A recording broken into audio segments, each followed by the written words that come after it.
刚刚看了这么紧张的、压力很大的新闻画面，来看一点轻松的。这个话题是来自于美国政府要抗中，但是民间的交流却越来越频密吗？有几个网红走到了这个大陆去，自己亲自看看。其中这位，我也没听过，叫甲亢哥，很红啊。他去走长城，结果被个阿姨偶遇之后，他们有个画面很有意思，就是个阿姨直接开这个美肌，到10级美肌的画面，所以这个网红当场变成了一个外星人的脸，他后面的脸都扭曲变形了。哎呀，这个网红的影片画面被阿姨给上传，随便都上100万的流量，就直接200万吧哦，让这个甲亢的 YouTuber， 他叫做 I is how speed 哦。这个他也哇，好神奇的阿姨啊！随便一个流量都这么大，跟民众互动、吃美食、交通全程都直播，碰到的人也通通都能够上到画面来。被形容这个是已经可以说是美国民间呢自己自主性的跟中国大陆交流，去认识大陆当地的民众啊。还有一个抖音难民，因为美国要禁嘛，虽然说要各种的方法法令还在争夺战当中，但是呢，他们转到小红书之后，认识了一个中国大陆的家庭，结果双方因为小红书的结缘呢，2个家庭就见面了耶，就一起相约见面，在中国大陆玩，好可爱哦。我们可以看一下画面哦。云在飘，小雨在脸上，我们向前方一路上扬。Let's be friends. 今天过去，要到明天看看。看起来真的好可爱、好温馨的画面。交朋友很有友谊，不是很好吗？2023年，习近平曾经在会见比尔盖茨的时候说了一段话。他说，中美关系的基础在民间，中方始终寄望美国人民，希望2国人民可以友好下去。这如果是我们的网红，像这样拍个吃喝玩乐影片就会被出征了，例如钟明轩，不就是这样吗？美国人都可以了，我们台湾去居然有这么大的压力哦。所以中共国家主席习近平最近见了一些除了国内的科技界的这个领导人、领袖之外，最近被最瞩目的是，因为像路透社所引述的德国汽车制造商 BMW 啊、宾士啊、美国晶片巨头高通执行长这些人呢，28号也要跟他见面。而这个见面最大的意义是说，要因应美国关税的时候，他是跟美国政府在对抗，但是民间企业呢，则是有不同的拆分做法。那一方面，对于官方做法，从 WTO 违反了相关的规定来做反应，那同时呢，还有报复的关税10%到15%去应对川普的政策，但是呢，北京不领情，川普说针对抖音的问题啊，因此来降关税，他们坚持最终的立场，一定要踩稳。但是民间呢，没有要把这个仇恨延续下去，相反的，欢迎鼓励美国的企业到大陆去投资。所以，虽然华府智库主席弗罗曼特别讲美国逐渐学会模仿中国大陆的成功策略，甚至类似的保护主义呢，也会让这整个市场需求的供需方出现了大变化。那这种战略指导的做法，竞争已经以中国胜利的角度画下了句点，还不知道这还有的战美中的对抗才刚刚开始。但大陆抓紧的是盟友，又再救了马来西亚一次吗？因为美国总统川普也准备宣布新轮的进口关税，每天都有嘛。这次是要把马来西亚的贸易逆差也处理掉，那有可能成为他的攻击目标。马来西亚呢，看到过去这个曾经日本的车商进到马来西亚去，结果有了政府的合作扶植，风生水起啊。结果这家宝腾进军海外，却是不停的吃瘪，销售情况不如预期之外，还负债累累，最后卖不好啊。那现在转手给中国大陆来接手，这中国大陆极力接手了之后，反而让这个起死回生宝腾这个品牌，那甚至吉路汽车提出了改造的计划呢，让马来西亚现在连要面对美国的关税政策，尤其是在汽车的部分关税，都可以获得不同的鸡蛋不用放在同一个篮子里吗？难怪马来西亚的战略所主任说，如果东南亚面对来自于美国这个叫做腐蚀性的贸易政策的话，那么可能地区都没有选择啊，只好转往北京交朋友去发展了。赖教授，美国的一个网红到大陆去说，这才是真实的中国，他不会被美国的政府为美国的1450出征，不会被美国的政府约谈，台湾的一个网红到大陆去说这才是真实的大陆可能那回到台湾，甚至还没有到台湾，可能就被1450出征，也可能会被这个绿色的这些机构来去约谈，然后甚至有一些人还有可能被驱逐出境不能够再进入台湾，然后搞得妻离子散取消国籍，对，然后那个母亲跟孩子不能来往，骨肉分离，不知道哪一边是独裁，是美国是独裁，还是绿营的是独裁，还是哪一边是自由民主，还是哪一边不是民主我就觉得这个部分大家去好好的思考。那为什么要谈到这个呢？贾抗哥是美国的顶级网红，你知道他有多少粉丝吗？3700万粉丝。哎呦，美国人他有美国在全世界有3700万粉，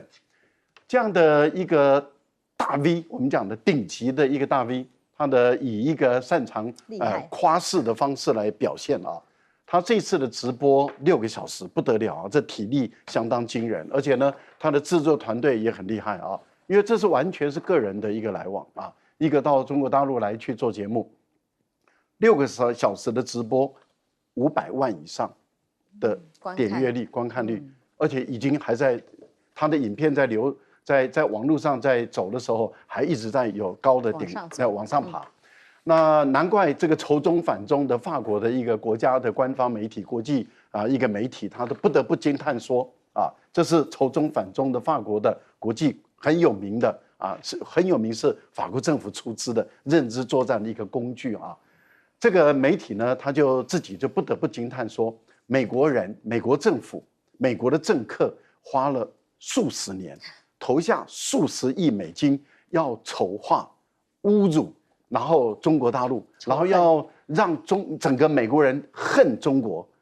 结果一夕之间被美国的这一位大 V 整个瓦解了，6个小时之内，对，6个小时之内整个瓦解了。因为这位顶级的大 V， 他是从上海到北京，他包括搭高铁，包括在中国大陆，他的名言就是说，这才是真正的中国，这是他的名言，就是这才是真正的中国。他说。中国大陆的民众就是跟我们台湾其实广大的民众一样，除了少数的那些这个想要搞绿色戒严、绿色恐怖或者是1450的少数的人以外绝大部分的台湾的民众跟大陆的民众其实都是同出于一源，都有相同的一个特质。这个特质就是我们是热情的，我们是真诚的，我们是好客的，我们是友善的。所以他到中国大陆以后，他发现大陆的民众是这么的热情活泼，然后呢好客，还有就是现代化，高度的现代化。这个高度的文明、高度的现代化，让他很惊讶的说，这才是中国。也就是说，过去几十年来，美国的媒体仇中反中的主流媒体跟美国的政客花了数十亿美元，搞了几十年筹划的中国，原来那是一个不存在的中国。真正的中国是他所看到的。你想想看，他在美国的扩散力跟影响力有多大？而且他的影片的流传这么的高的话，我相信会有更多的美国网红，还有其他国家的网红都到中国大陆直接去拍片了。更可以明显的凸显为什么怕民间交流嘛？这影响力太大了。郑老师，你刚刚讲这个民间交流就非常重要了其实我看中国大陆这个开放144小时7天的这个免签之后。不只是美国，其他像世界各地，除了少数一些对中国不友善、没有开放，比如说立陶宛这些之类，来的非常非常的多。然后进去之后都非常惊讶。我当然可以知道了，就是说长期就是美国跟他的盟友就是要丑化中国，但活生生看到这些网红进去中国大陆亲身体验，每个人都回来否定自己说，那我以前到底在我们的国家所认识的中国是怎么回事？怎么到了现场差距这么大？那种落差，我也觉得说，原来实在是那个下毒之深，非我们想象的。你理解是一回事，你真实就要说，原来真的是下毒，已经这个美国人太厉害了。那其实比较有趣的是，我看到印度的几个网红、几个博主也去，中国大陆的这个美国的认为说，他本来就强国嘛，大陆很差，我们美国很棒。结果一比发现没那么差，而且中国大陆有些东西他们还很羡慕。这个可以理解，因为本来美国就比较厉害嘛。我看到这些印度博主进去，有一个东西更有趣。原来印度人都认为我们比你们中国还厉害很多很多很多，而不是一点点啊。他们认为说差很多啊，你们根本就不堪一击。结果一进去就发现，我的老天怎么跟自己想象中差那么多？所以中国人就是一种亦庄亦歇，又有点讽刺说那个，但是又觉得说，哎呀，不要太跟他计较。这个也是让我出乎意料之外。哦，印度人原来我可以理解他们大国嘛，他们当然要强嘛，他们要发展，可是。为什么会如此的不理解中国，而且扭曲到这种地步，而且把自我膨胀到这种地步？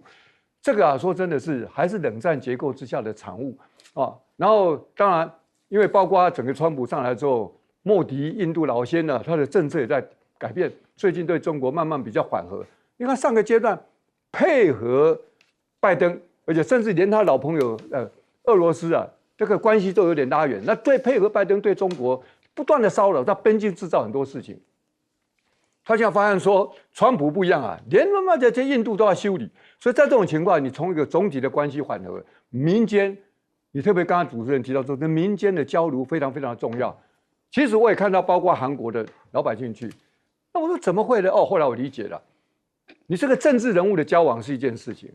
那里面双方的经贸往来，这就是有钱人。这有钱人事实上啊，包括这个企业家，都有很多具体的利害关系。他们就算中国大陆很多东西不是他们原来国内宣传那样，他没有必要去讲真话嘛，得罪自己国内的政策，那政策就要丑化中国。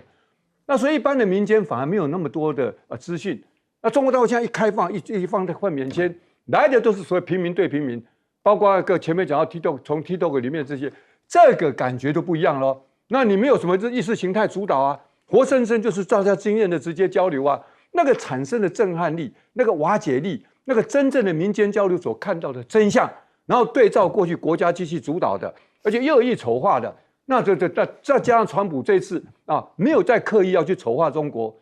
真的是一下子两个落差，民间的这个提升了对中国的形象，政府的过去的丑化被瓦解，这一波中国大陆说真的是对自己的国家的国际形象加分不少。那我们台湾没跟上这一波，现在制造更多恐怖。增加对中国大陆更多的丑化，这真是糟糕。我们是开的倒车，这不知道如何是好。小舰长，我们这样讲啊，也就是美国的前贸易代表啊，他在 Foreign Affairs， 也就是我们讲到这个国际事务的这一个很重要的国际关系的期刊里面。他讲到了中国已经重塑了这一个国际体系啊，那他是怎么形容的呢？他讲了几件事情啊，也就是第一个，他说在川普总统执政的前几周呢，他一直强调将制造业转回到国内来，而且他告诉企业为了避免关税，他们应该要在美国生产。那我们讲到说这种关税和保护主义以及投资主义，其实最主要的是推动它的国内的一个生产措施。可是我们看到华盛顿在这个经济政策突然改变，其实他们回想到，其实这个是过去10多年来中国大陆的政策。是如此，那为什么现在美国变成这样？所以其实美国现在走上了10多年前中国大陆的路，反而是中国大陆因为现在它已经从世界的工厂变成世界的市场，然后2025年，也就是今年几乎已经达成了有关于中国制造的部分，而且已经部分的完成了我们叫做中国标准。这个标准一旦是由某个国家制定的话，那对不起，后来的跟随者你都要不断的付出非常多的权利金。所以我们讲说啊，那这一篇文章它主要的内容，他说以往美国一直认为他们让中国大陆的经济起飞之后，中国大陆就会变得跟美国一样，变得跟这些自由世界一样。结果没想到，中国大陆整体的经济起飞之后，其实是大家变得更像中国大陆。那至于说啊，我们看到这一个有关于在北京召开的这个会议啊，其实它的重点，其实大家很难想象的，它叫做全面释放发展动能，共促全球经济稳定的增长。所以我们现在可以认清了。真正带领全世界前进的不是美国，而是中国大陆。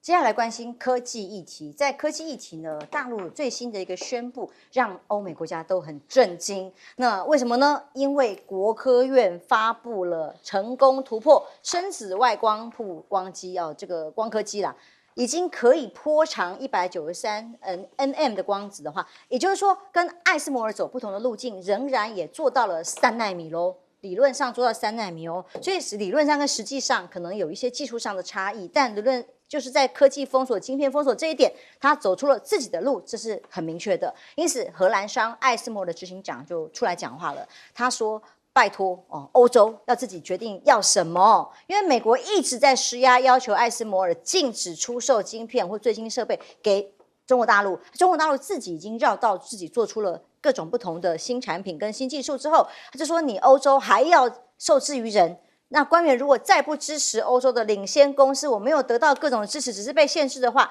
那我们就不想留在欧洲了。这是艾斯摩尔执行长福克公开讲出来的话。那川普的下一步呢，要瞄准的还有半导体跟制药，因为刚刚突然宣布的是汽车的25%的关税。巴克莱银行经济学家则是更忧心。其实川普也之前讲到了几句话，但大家都很认真的看待了，因为他讲到可能随时都会发动啊，像这个所谓的科关税对制药业。对亚洲新兴，像印度也一样，新兴国家制药业都是最重要的关税，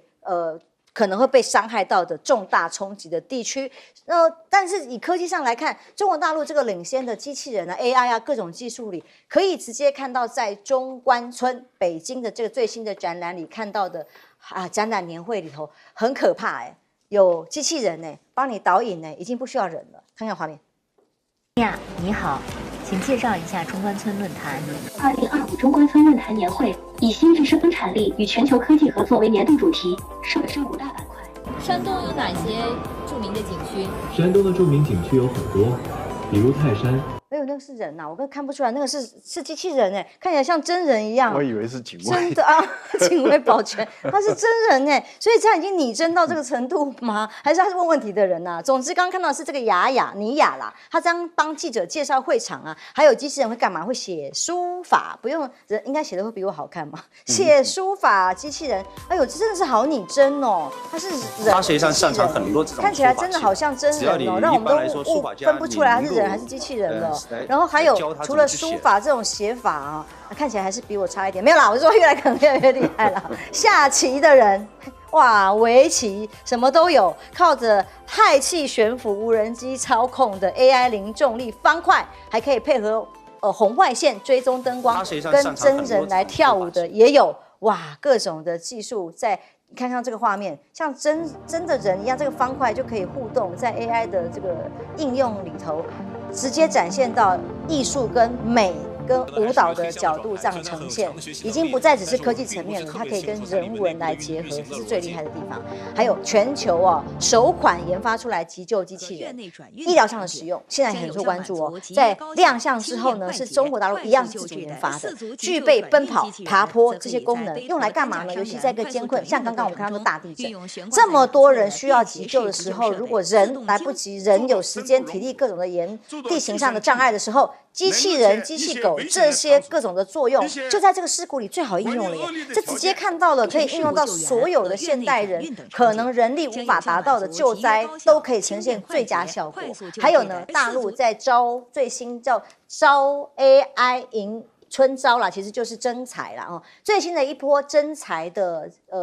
现场里头，征求的行业 AI 行业直接增长了33.4%，最抢手当然机器人、演算法工程师啦，还有调试工程师这些，这是未来不会失业的，不会被机器人取代的，就是这些 AI 可以研发跟写程式的工程师。那美国机器人企业呢，已经集体上书了担心想要在人形机器人领域领先中国的话，必须要有国家战略包括了特斯拉啦、波士顿动力这些国家代表都是一样那不是马斯克每天都可以跟川普讲了吗？那到底如何可以让中国的领先不会把美国完全的超越？还有这个佛里曼提醒的是说，因为两国必须要谈了，因为如果 AI 没有受到制度的规范的话，将会是人类的灾难。戴老师，我同意。但是问题就是目前来讲怎么谈？有环境吗？有条件吗？以这种川普的好斗怎么谈？而且他的善变不守信用怎么谈？我觉得难度实在是太高了。先谈封锁，美国欧洲的国家，甚至包括日本等，那他们都认为用禁止封锁，中国大陆就走不出来了，然后就是要让中国大陆死，就是要把中国大陆搞死，其实就这么简单一个态度。但是问题是搞不死的，而且只会让大陆越来越强大而已。这就是我们中国人的韧性嘛。其实中国人的脊梁骨是硬的，也就是说，我们自己知道，你越打压我，我们自己本身的抗争的力道就越强。杀不死我，必使我更强大。对你只会让我更强大而已。因为其实我们常用比较粗的话讲，就是老子就跟你斗，就跟你没完没了啊！我觉得其实就是这样的一种精神，这是一种文化的内聚力在里面嘛。我们常讲说，中国人的脊梁骨是你压不倒的，这是我们的文化，尤其是士大夫不是讲士大夫，我们的读书人的文化就在这里。好，那我们看到了，其实艾斯摩尔的 CEO 他很懂，忧心啊，对啊，很忧心。然后他是真正的行家，为什么？因为他是独家的，所以他为什么美国的压力再大，他都要在中国大陆继续设服务中心，因为他知道，你如果真的要把中国大陆弄死，他一定会想办法走出一条路来，而且这种科学的东西、物理学的东西，迟早大陆会走出来。事实上，每一次大陆的理论一旦突破以后，很快的应用就发展出来了。现在是理论已经突破了，所以艾斯摩尔的 CEO 很清楚的知道，大陆很快的它的应用科学就做出来了，迟早，而且可能很短的时间内，一旦大陆做出来了以后，坦白说，艾斯摩尔它的竞争者就出现了。要卖趁现在的意思吗？他已经快没有机会了。为什么？因为大陆它的绕另外一条路走的方式就是什么呢？低耗能，艾斯摩尔是高耗能。第二个，艾斯摩尔艾斯摩尔要打出那个极紫光，它要经过很复杂的工艺，那中国大陆没有，它把它省略了，所以它是低耗能，然后更简易，还有在哪里体积更小，然后它的成本就压缩了。所以我虽然可以做出这个没有台积电那么高的。但是问题是，没有几家要做到2奈米、1.2奈米因为3奈米其实就够用了，所以会有越来越多的半导体公司，一旦大陆做出来以后，就直接向大陆下订单了。那你艾斯摩尔就有一个竞争者，那它的市场就萎缩了。未来中国大陆整个市场都可能是买自己的国货，那你艾斯摩尔一下子少了将近1/4的市场，它还要做什么？更何况这个市场让它养大以后，它反而再跟你国际之间竞争，你艾斯摩尔变成有一个最强大的竞争者，你艾斯摩尔还有定价权吗？休息一下，马上回来。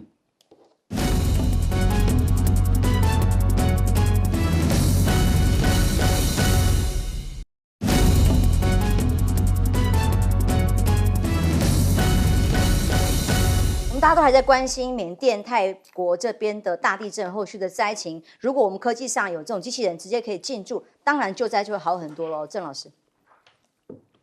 像美国这个刚刚那个赖老师提到像这个 ASML 这个中国大陆这个新闻，其实我前几天都看到，我没有认真看进去。为什么？我在反思说我的心理，真的有可能吗？会不会是中国大陆放一些风声？告诉说你们制裁我没有用，我是可以突围的要做这个虚虚实实。可是你看6代机，中国大陆从落后到追赶，然后到上次打成平手，怎么有可能忽然间超越领先？你看看川普这几天对6代机说我也没有，一看很清楚，那个虚的就是落后。那这个就增加了我对中国大陆真的是从追赶到超越到领先的这个信息是真的，而不是说这个虚张声势。当然，大家都知道，有关这部分光科技是非常大的一个短板。原来那些美国那个欧洲说给你这块图纸你都搞不出来，到慢慢从很自信到很傲慢，慢慢不淡定。所以我是觉得说中国大陆是追赶的很快，真的可以完全不受制于那样，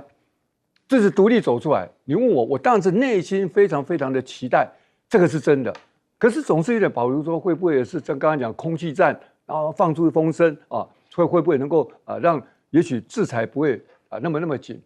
但不管怎么样，中国大陆是包括相比最近的欧洲，因为被打得很惨，实际上是很清楚的觉悟，没有走自己的路是不可能真正永远要被人家卡脖子的。欧洲过去这个被搭着美国还刚当帮凶，这一下才醒了。醒的问题是时间已经错过了。现在很多东西都中美两个都领先在竞争，欧洲已经抛到后面去了。所以就这个格局来讲，还真的应该感谢川普上个阶段先打中兴打华为，一棒把中国很多人都打醒了，然后拼命追赶，加上中国的这个人才，加上这个中国的资源，是真有可能至少跟他打成平手。那这个世界的这个权力结构就不可能再由美国人一家独大、一家独霸。我认为这是好的事情。进下广告，马上回来。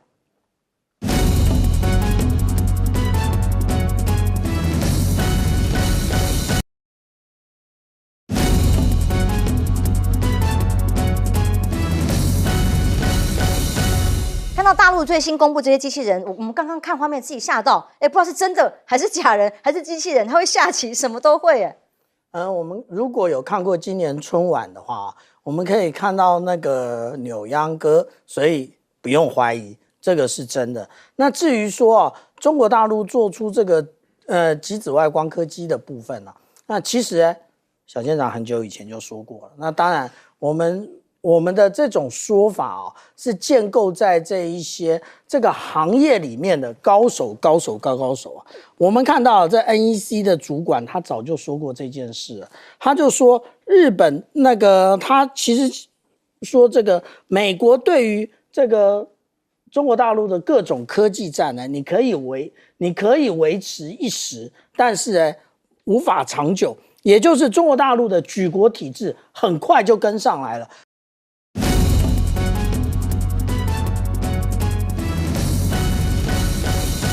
观众平安，欢迎收看《新闻文大白话》，我是王浅秋。首先介绍这一节跟我们去讨论最新国际以及国内大白话的来宾。第一位是国际政治专家赖岳谦老师。主持人好，观众朋友大家好。前海军舰长吕礼诗小舰长。主持人好，各位观众大家好。申正奇老师待会儿马上加入我们可是，在国际间现在发生了重大的灾难消息，哇！听了心惊惊，有各种不同的报道，有说规模 7.7， 有说规模 7.9 的，来自于这个海外的各种报道数字。目前说规模 7.9 的地震发生在缅甸。最近因为日本说这个100年地震的轮回又到了日本，日本还没发生，他们很警戒，就想不到先发生在了缅甸。曼谷呢、缅泰附近都已经宣布进入紧急状况，因为有大楼倒塌。震度因为很浅，才深度才10公里以至于在发生12分钟之后，就再发生一次6.4规模的地震，在泰缅都有严重的感觉，余震不断的晃。那社交媒体发现呢，曼谷一栋30层楼高的建筑大楼直接倒塌了，好可怕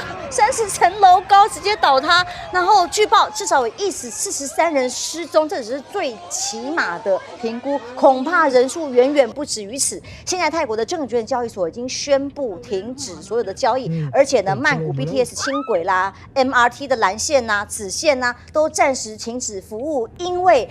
还有这个桥梁倒塌呀，因为包括了总理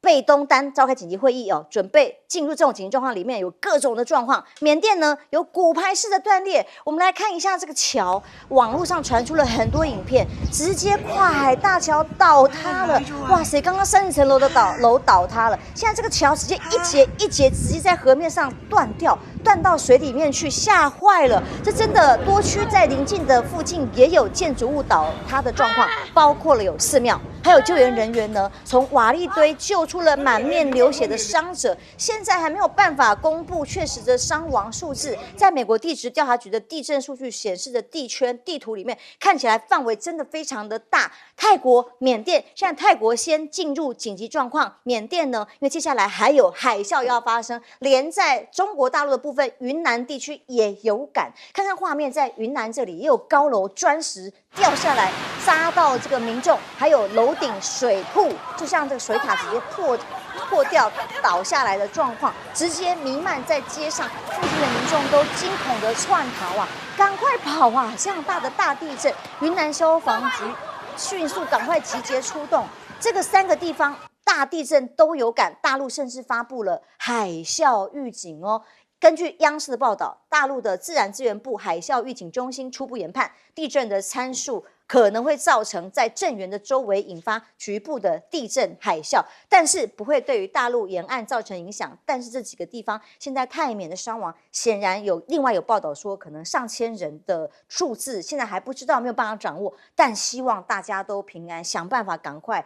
这个天灾的状况突然发生，一起急救的资源帮助起来哦。但是天灾之外还有人祸，人祸是一些人。在像美国总统川普所造成的关税壁垒吗？那以这个大陆想要面对川普的做法呢？他们做法是个别急迫，包括了去见日本的石破茂，王毅去到访。那他说他3支箭叫做川普、历史跟台湾，当然其中包含了台湾。北京特别提醒日本跟川普啊，你要保持距离哦，不要忘记今年是2战结束的80周年，还有关税战山雨欲来。4月2号最新公布的是什么呢？3号马上要连汽车全面，只要进口到美国的汽车，通通要25%的关税，各式各样随时会发生。但是川普2.0欧洲政要呢，还有个开春的访中潮，都是为什么？因为呢，如果中日的经贸再脱钩的话，美国在关税压下来，包括欧洲、包括日本，所有国家都会挂掉。所以法国的外长巴霍特别也在27号北京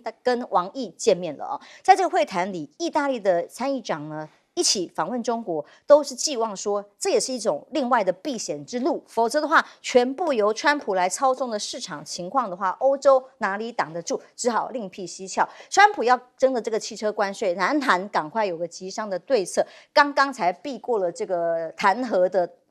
代理总统呢，恢复职务，赶快来因应哦。包括日前宣布对美国投资210亿美元，比我们台积电少多了哦。现代汽车短期之内才刚刚谈下来，我不是投资你了吗？同样也要避免负面的影响，因为韩国最严重，它在美国的销售汽车出口量高达49.1%，这么高的依赖。关税直接面对的就是它，而中日韩的经贸部长要见面，这是罕见的画面。过去都是美日韩3方，现在中国大陆也加入了跟日韩经贸部长要举行3番会谈，谈什么呢？区域全面经济伙伴关系协定、3边自由协定，这个各种的合作供应链，也是一种对美国的对抗和打脸吗？难道美韩跟日3方的关系也不一样了吗？那所以当中印之间相对紧张的关系现在也和缓的时候，发生的事情就会越来越多的变化在其中。中印26号举行的外交部官员磋商，形容双方已经对于敏感的部分妥善获得了解决。而印度军机有一个新闻，网络上说，是有无人机意外飞到了中国大陆的领空，结果被夹持，被电子设备给夹持，由解放军这里来进行吗？那结果现在这个印度特别陆军正式发表声明说，都不是真的。但至少在中印目前的关系相对已经和缓下来的情况之下，是不是还有一些不希望他们太过密切的这个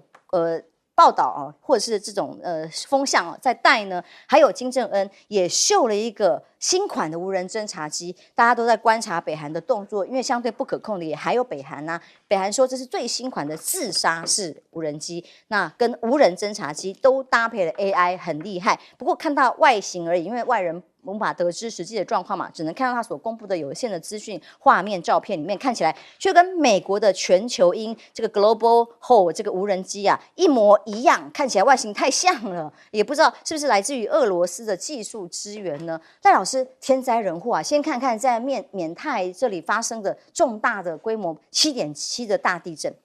这个当然是天灾但是人祸还是有原因很简单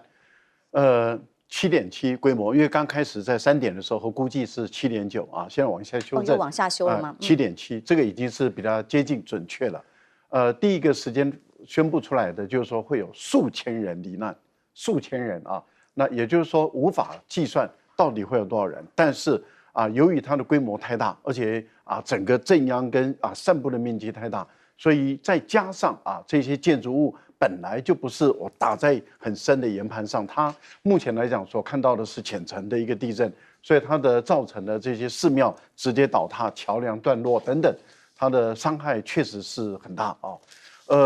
为什么我说还有人祸呢？因为刚好在这个时候，缅甸还在内乱中，还在内战中。那由于缅甸的内乱内战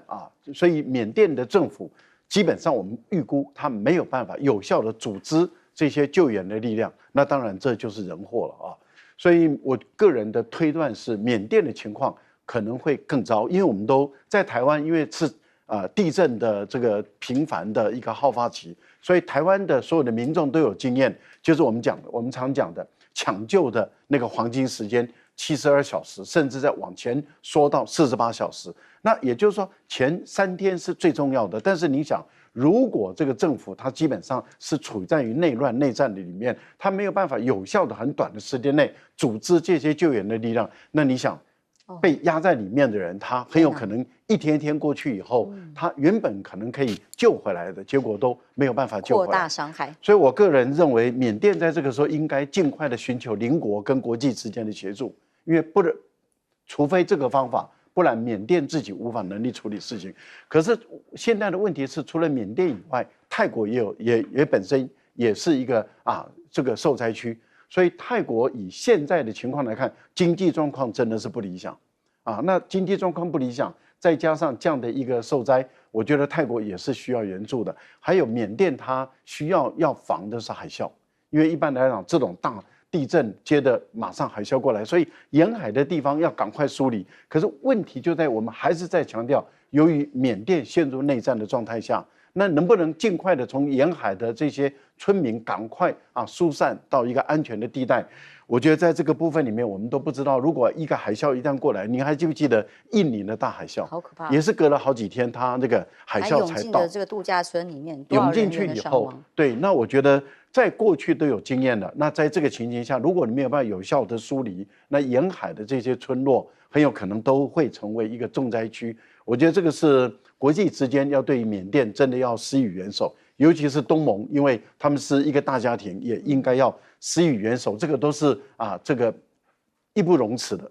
这个责无旁贷的一个工作。不过我个人是认为说，你看日本都会觉得很警戒，因为日本很担心这个轮流的大地震已经快要轮到日本来。他们是专业的分析，时间又到了那个断层的活动。其实台湾也是。台湾，我记得我们那时候我那时候在阿扁时代的时候，我们在中央灾防办到马英九时代，我都是这个委员。那我们跟地震中心、国家地震中心跟台大的地震研究所，其实我们都有很多的合作。在这个合作中，我们其实也是提心吊胆。这也就是为什么在马英九时代说一直要极力的推出这个防灾这个都更。那个时候你还记不记得防灾都更？其实主要的目的就是因为我们虽然没有办法很科学的预测说是哪一天或者哪一年，但是如果从历史上来推断的话，应该是在这段时间内。所以我觉得台湾也应该要跟日本一样不能掉以轻心，要保持警戒。日本都保持警戒了，台湾怎么可以不保持警戒？我们真的是强烈的呼吁赖清德把注意力放在台湾的防灾上。真的，看到缅甸那个7.7规模的地震，30层的楼就这样塌下来了。台湾呢，现在忙着什么？忙大罢免呐！我们的防灾系统那时候土壤异化啦、都更啦，好多的议题，现在有看到有人管吗？郑老师，台湾要引以为戒啦。现在日本有一个预言家说，今年7月会有大的不得了的东西，那当然预言是归预言了。可是缅甸这个大家有点意外了哈，你看那个楼是硬生生塌了。不过这个天灾是一件事情，你刚刚提到说这个有时候人祸那刚刚提到一个标题说，大陆是不是精算要瓦解这个这个美国的盟友不过后面打个问号是对的。你看我先讲后半段最近欧洲那些你上面的资料意大利啦、西班牙啦、欧盟啦、法国啦、葡萄牙，哇不得了了，频频都造访中国，想要跟中国建立关系，这个看起来是好事啊。但能不能因为这样就精算是瓦解？我认为中国大陆未必有那么大的主动，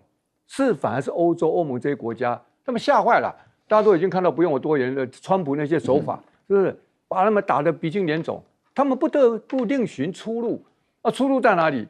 俄国当然是个大国，可是俄国现在自己在战争之中，资源有限，当然就向着中国来。可是过去跟他们打交道的经验，其实是很不愉快的。欧洲这些家伙都非常精左右逢源，两边都要玩，在玩中美之间，而事实上过去都是倾向美国的，随时可以出卖或者抛弃跟中国的关系，所以你给他再多好处，他甜头吃完了，回头不认人，这个亏是吃多了。那现在他们欧盟自己吓坏了，自己觉悟了，需要另寻一个其他的资源，但这些我认为他们是没有错，比过去那个分量放更多在中国这边，但会不会骨子里面因为这样就跟美国的关系彻底的瓦解？这真的还是需要精算，还真的要说算计欧盟到底有多少的退路，他到底要不要独立自主？然后独立自主情况之下，一定要跟中国维持个相当好的关系，关键是不要像过去一样对美国言听计从，当他的哈巴狗，然后现在随时被他出卖，这个是要经过一个过程的。这个过程如果完成，至少对中国来讲是个好事。现在全世界还在上升，然后还在未来还有购买力。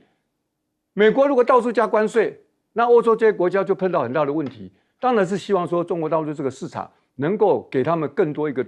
转换或者更多一个支撑。当然这个大家都充满了算计，不管怎么样，至少机会来了。那提到日本这个东西，其实是比较复杂了。我觉得王毅这一次去，当然跟韩国见面，关键是在跟日本。今年就是所谓的华西斯战争80周年。日本当时这个战败国，可是你看这个战败国，尤其是在拜登时代，那个对中国是不友善。当美国的打手那个赤裸裸到一个地步川普上来，他们当然知道害怕。不过日本人是这样，其实也跟欧洲一样，他也是夹在几个强权之间，他们当然是希望左右操弄，给自己最大空间。那中国过去也是吃了不少亏一心希望说，中日韩大家形成一个共同很好一个贸易区，然后互济有无。美国人一棒打下来，这些家伙都挺不住都没有自主性那现在看起来是比较不一样。不过中国大陆这次姿态已经跟过去不同，却摆明有点是警告的，你们没有什么太多选择，而且你们如果还像过去一样配合美国在台湾事情上生事搞事，要保证你们有事。这一次已经不只是王毅前面讲台湾有事，你日本找事，他们的军方现在的态度也是很清楚。所以我过去也常常讲说，大家都在讲，当然中共不得不背着底线说，必要的时候那不得已让武统台湾。我一直认为说武统台湾实在是不高明，真的有一天要动。如果我是从我的角度，如果我是老共，我一定打日本。我告诉你，最近也在讲说，哇，关岛美国在做备战。如果打日本打下去，后面一定牵连到关岛嘛，关岛也解决不了问题从美国的角度。他关岛可能跟你拼他飞弹可以打到中国的沿海，这个地方会受到很大损伤。所以如果真的干下去，我认为老共只有一条，就准备打世界大战，一定要核弹打到你美国本土，要不然你就让步。所以我是觉得这个如果没有下这种决心这个局部性的你来我往，那老美还是第一个，他拿台湾牺牲干他什么事？把日本有事去找事，活该你倒霉。只要让中国被拖住，他就赚了。所以在这种情况，我是觉得说，是他叫王毅这次去也是警告对方，不要再玩过去的游戏，你们看清楚，不要在那边阴险险的。后面如果真有事，就是你们要觉悟真的是有可能打你吗？日本这次也警觉到，在9州各地在布局。但我告诉你，就是我刚才讲，要打台湾，宁可打日本；要打日本，要打关岛。打完关岛，一定要跟美国本土做最后的下定决心，准备决战，要不然台湾问题是解决不了。曹舰长，我们台湾人最了解地震的恐怖刚看到这个7.7规模大楼整个倒塌、桥断料的画面，这个鸡皮疙瘩都起来。台湾大家最担心，现在是担心战争两岸之间的兵凶战危是人祸，那还有天灾，各种议题，台湾政府都很需要关心我们这样讲如果根据 CNN 最新的报道我们刚刚看到的那栋大楼的倒塌其实它是一个建筑工地那这个建筑工地那如果根据曼谷的国家急救医学研究所的这个相关的说明它现在直接造成了1人死亡以及50人受伤的状况。那为什么确定说这个地方是一个工地呢？那其实这个是 CNN 的照片，那也就是为什么他们会穿同样的制服，因为他们都是在那个工地工作的一个劳工那另外呢，我们来看这个地方呢，其实刚刚那个有提到说，其实2004年的那个无论是印度洋大地震或者是南亚海啸，其实它的规模比这次大的更多。那它的规模达到9.1啊。那其实呢，这个地方也就是为什么我们看喜马拉雅山为什么那么高的原因之一啊。也就是我们来看啊，它其实也就是几个板块作用的结果。例如说，我们看到的这一个红色的这个区域，它其实缅甸板块。那在靠各位观众左手边的这个位置，其实是印度板块。那下面这是澳大利亚板块，以及这次发生地震的最主要的位置，其实是在欧亚板块的位置啊。那也就是说，在这个板块就互相的碰撞以及挤压的过程当中，造成这个大地震。然后，而且因为这个地震啊，如果说爆发在缅甸这个地方，他们的一般的建筑物啊，其实跟我们台湾的在921以后的建筑物系数是不一样的，对，那个耐震系数有很大的差别啊。那所以我们当然啦，我们祝福这些当地的灾民都能够平安的度过。那但是呢，我们刚刚其实也看到他们很快的动员了所有的这一些急救物资，而且我们看到泰国的总理啊，他已经直接宣布，那个首都曼谷，也就是现在是他们的一个紧急的一个区域，所以在这边呼吁，如果我们国人有要前往泰国的，尤其是曼谷的这一些我们的朋友啊，那可能你的行程要稍微的做一下更改。那至于说我们谈到北韩的部分啊，北韩其实这2-3年来，我们大家一直注意的都是它的弹道飞弹的部分啊。那但是其实呢，他们这几个部分有很大的突破。第一个有关于无人机的部分，他们的无人机甚至直接的投入到了这个俄乌在库斯克的战场啊。那这个地方呢，其实乌克兰其实他们有相当多的照片，也就是看起来很像是俄罗斯的无人机，但是实际上来讲，它是前后有别的啊。所以其实它是北韩的无人机。另外一个就很重要了，另外一个也就是他们现在也正在打造的是神盾系统的一个驱逐舰。那如果他们的驱逐舰神盾系统的驱逐舰下水之后，整个东亚唯一没有神盾系统的国家或者是地区就是台湾。那我们一天到晚夜郎自大说我们的那个海剑2怎么样，对不起，那一个不是神盾系统。所谓的神盾系统，也就是相位阵列雷达搭配的垂直发射系统。即使我们有华阳的垂直发射系统，但是没有搭配到真正固定的相位阵列雷达，其实作战能力还是差很多的。祝福泰缅云南这里当地的朋友都平安度过。